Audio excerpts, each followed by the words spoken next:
पहली बार मैंने नेताओं को, ऐसा नहीं है कि मैं पहली बार में विधायक बन गया, मैंने भी 15-20 साल नेताओं की सेवा की है और मैंने उनमें ये भी देखा है उनके क्या कार्य रहे, कैसी कार्यशैली रही, मैंने सब सीखा है, मैंने सब देखा है। लेकिन 3 साल के बाद मैंने इलाके के लिए बहुत कुछ नहीं किया। विकास के नाम पर 20 करोड़ 30 करोड़ सड़कों को अगर मिला दूं पीएमजीएसवाई की तो 50 करोड़ के काम लास्ट किए होंगे। लेकिन उसके बावजूद क्योंकि कोरोना काल था, जैसे ही आप लोगों ने मुझे लाड से, प्यार से, सम्मान से निर्दलीय विधानसभा में चुनकर भेजा, इंडिपेंडेंट रूप से भेजा, उसके 5 महीने के बाद ही कोरोना काल ने हमें घेर लिया। एक महामारी पूरे देश में आ गई, पूरे वर्ल्ड में आ गई। लेकिन सरदारों 2 साल हम हाथ बात करके बैठे रहे। हमारी पंचायतें नहीं थी जिनके साथ हम काम कर पाए, लेकिन काम ना करने के बावजूद केवल आपका मान सम्मान मैंने अच्छे से किया है, आपके रोजमर्रा के काम मैंने अच्छे से किए हैं।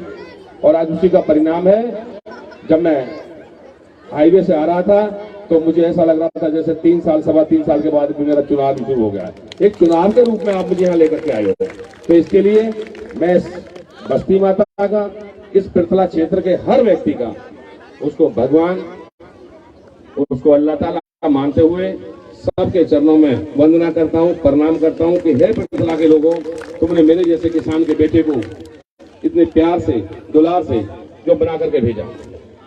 मित्रों, मेरे पास 1 साल का समय है। 1 साल के अंदर मुझे नौकरी भी देनी है। नौकरी 20 रेट की नौकरी है, वो भी हम नहीं लगाते, सिर्फ प्राइवेट सेक्टर में। मुझे विकास भी करने हैं और मुझे आपके रोजमर्रा के काम भी करने हैं और वो विकास कार्य मंजूर भी करा कर लाने हैं। खुशकिस्मती से मुझे आपने जब विधायक बनाकर भेजा तो मैं एक ऐसी सरकार का हिस्सा बना जिसके मुखिया माननीय मनोहर लाल जी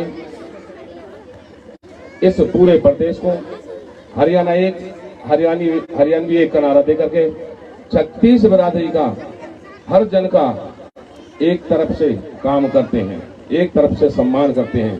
ये पहला ऐसा मुख्यमंत्री है जिन्होंने, आज मैं समझता हूं, मेरे पास लिस्ट थी पिछली और अब की सरकार में मिलाकर के इन 8 साल में लगभग 400 अपने बेस पे, ऐसा नहीं किसी नेता ने लगाई, और 400 में भी 32 बच्चे मुस्लिम समाज से गए हैं। इसके लिए मैं सर्वप्रथम इस पृथला समाज को की तरफ जी का धन्यवाद करता हूं। मित्रों, मैं बार बार कहता आया हूं, मैं जब भी अपने मुस्लिम समाज की बहुत ज्यादा कमी हमारे गांव में, उसका एक मोस्ट रीजन यही रहा है कि हमारा स्कूल 8वीं तक ही है।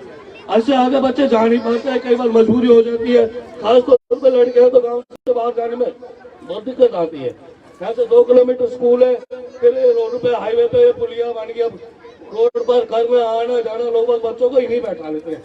स्कूल के लिए तो मेरी हाथ जोड़ कर रिक्वेस्ट है, जो हमारा स्कूल है वो प्राइमरी 5वीं तक लड़कियों के लिए रिजर्व किया जाए और उसके बाद 2 एकड़ का रेगुलेशन करके गांव में नया स्कूल 12वीं तक का बनवाया जाए।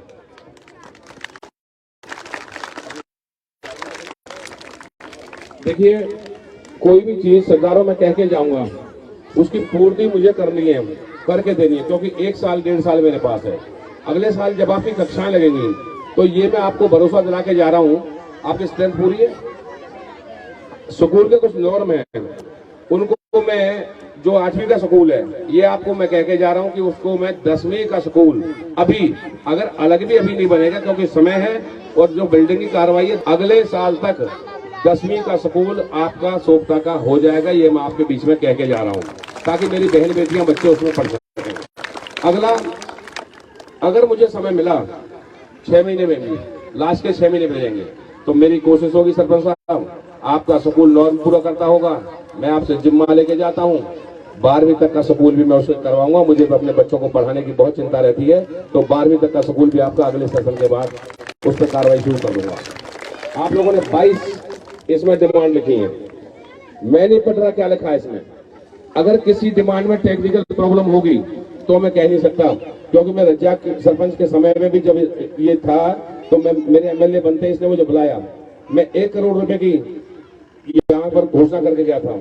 आज मैं आपके साथ ये कह के जा रहा हूँ, अभी आपका थोड़ा सा पैसा पहुंचा होगा 10 लाख 8,23,000 पहली किस्त भेज दी है। इसी 1 साल के अंदर 1.5 करोड़ रुपए के काम आपके इस 1.5 करोड़ रुपए के काम आपके सोपता गांव में कंप्लीट करके दूंगा। 22 की शर्तें आपकी मंजूर की जाती हैं।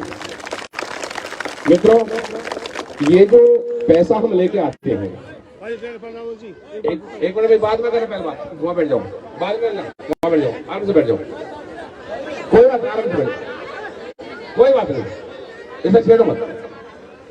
और पहले क्या होता था, जैसे भी राजू तेवतिया ने कहा कि लोग एमएलए बनने के बाद अपने आप को खुदा समझने लगते थे। वो सोचते थे तुमसे बड़ा कोई चौधरी नहीं है। मैं आज विधायक हूं, मुझे पता है, लेकिन ये विधायकी तुम लोगों के लिए नहीं है। ये विधायकी वहां के लिए है जहां के लिए आप हमें चुन के भेजते हो। ये विधायकी चंडीगढ़ के लिए है, ये विधायकी आपकी सेवा के लिए है, ये विधायकी आपका जो पैसा है हमारी हरियाणा गवर्नमेंट के पास माननीय मुख्यमंत्री मनोहर लाल से उसकी रिक्वेस्ट करके वो पैसा लाके आपके जो निर्माण कार्य हैं, आपकी जो डेवलपमेंट है वो कराने के लिए। विधायकी चौधरी के लिए नहीं होती। इसलिए मैंने जिस लाड साहब ने मुझे बनाया, मेरी पगड़ी, मैं बुजुर्गों से बड़ा नहीं हूँ, उनसे बड़ा सम्मान नहीं है। और यहाँ जो युवा साथी सरपंच साहब और भी बैठे हैं, मेरे सभी सरपंच साहब और पार्षदों से विनती है कि जब एक पगड़ी किसी की हो जाए गांव में बड़े की, तो हम अपने जो मंच है उस पर कम से कम पगड़ी की व्यवस्था, क्योंकि 20-20, 30-30 सरपंच हो जाते हैं, 25 हो जाते हैं, तो सबकी पगड़ी में बहुत समय लगता है। तो सम्मान तो आपका वैसे ही है, आप अलग से सरपंच हो, मेंबर हो, ब्लॉक समिति सदस्य हो, जिला पार्षद हो, तो इसलिए आगे से आप जब भी कोई प्रोग्राम करें, क्योंकि सतीश ठीक कह रहा हूँ पार्षद जी है, तो एक पगड़ी किसी बुजुर्ग को बन जाए बहुत बढ़िया।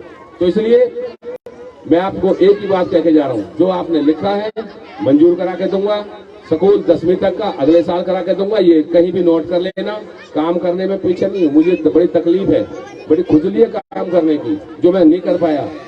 मैं 3 साल से चुप बैठा हूँ और अब उस 3 साल का जितना भी काम है 1 साल में पूरा करके आपके बीच में, तब आपके बीच में आऊंगा। और सरदारों, मैं तो आपको एक बात कहता हूँ, बहुत बड़ी चीज होती है विधायकी।